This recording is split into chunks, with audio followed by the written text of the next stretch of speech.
দিন কেটে গেলেও সকাল থেকে বাইসনের আতঙ্ক মথুরা চা বাগানে। বুধবার সকালে ডিভিশন এলাকায় বাইসনগুলোকে দেখতে পান চা শ্রমিকরা এবং বন দপ্তরকে খবর দেওয়া হয়। জলদাপাড়া চিলাপাতা রেঞ্জের বনকর্মীরা আসেন, তবে একটি বাইসনকে ঘুমপাড়ানি গুলি করে উদ্ধার করা হয় আর দুটি বাইসনকে চিলাপাতার জঙ্গলে ঢুকিয়ে দেয়।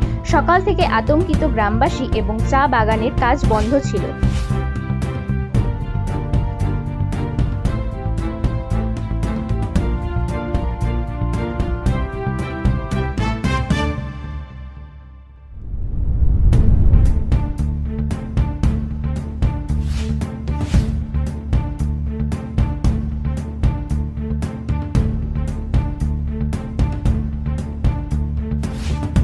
গাড়িতে তুলে দিলেন, কি হয়েছিল ঘটনাটা?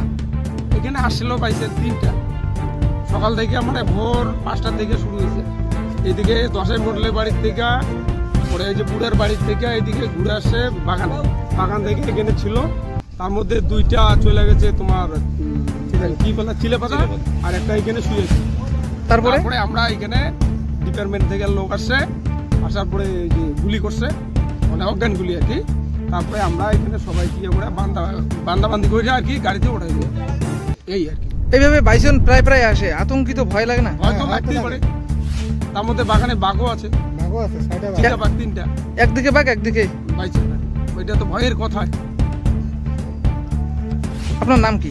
আমার নাম নিমেরা।